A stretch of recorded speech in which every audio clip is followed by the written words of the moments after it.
Hi, this is Chris Handenbury from Serious Squash. You're watching episode 28 of Squash Shots, and this week I'm doing some pair feeding volley drills. Although you can tell feeding isn't always going to be feeding. Some of the feeds will be, with good pace or trying to hit it tight, and that really depends on your skill level, the feeder's skill level.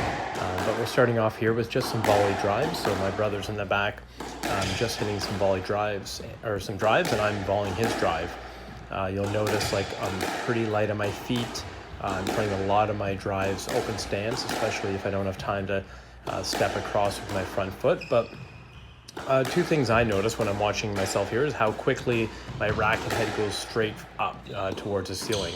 A lot of people kind of bring it back low, and then they're very late on their volley drives. Another is just how open the racket face is for basically all of these drives. So you put a little bit of slice on the shot, helps keep the ball a little bit straighter.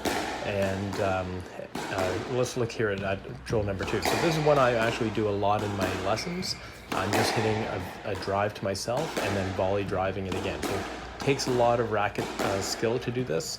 And I like doing this when people have a follow through in their volley drives that finish low, and I'm trying to get them to finish high so they're prepared for that next volley drive. So I found this a pretty helpful drill. You'll know I've left in a few here where I've made a few mistakes. I'm not, you're not supposed to practice perfect, so I think it's good to be challenged with some of these feeds. So here's the third drill, and this is just hitting volley drop, and then I'm going up and driving it. Whether it's off the first or second bounce isn't really too important.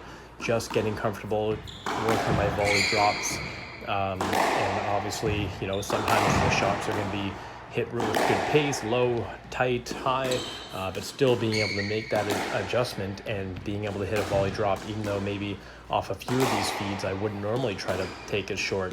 I think it's kind of challenging your racket skill, and we'll look a little bit more into the decision making about what type of volley you should be hitting. But this is just the backhand side.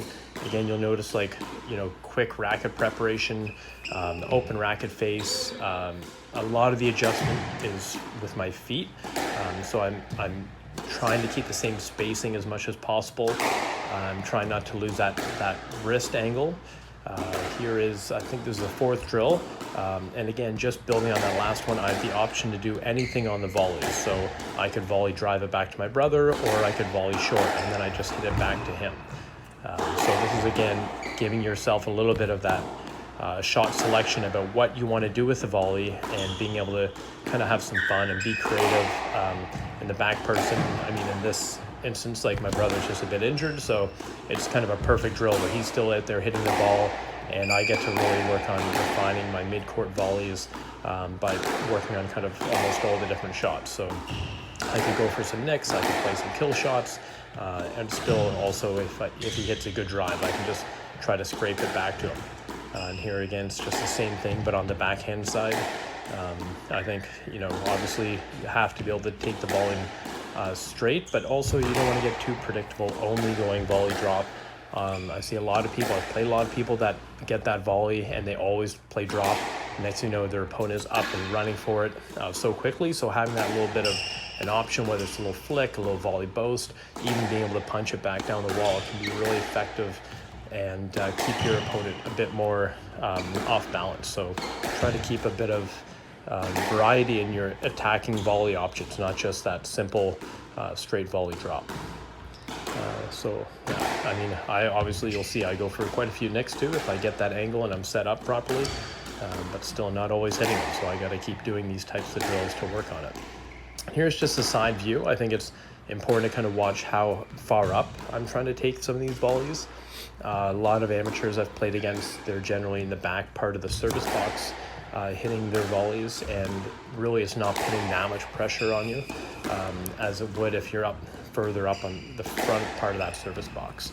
And here's the final volley drill. So the back person right now, my brother's just hitting cross court, and I'm just hitting volley drop, counter drop, and then a straight drive, then trying to clear and go back to the tee. So kind of a very tactical drill, trying to go and see if you can hunt the cross court and keep that drop shot tight.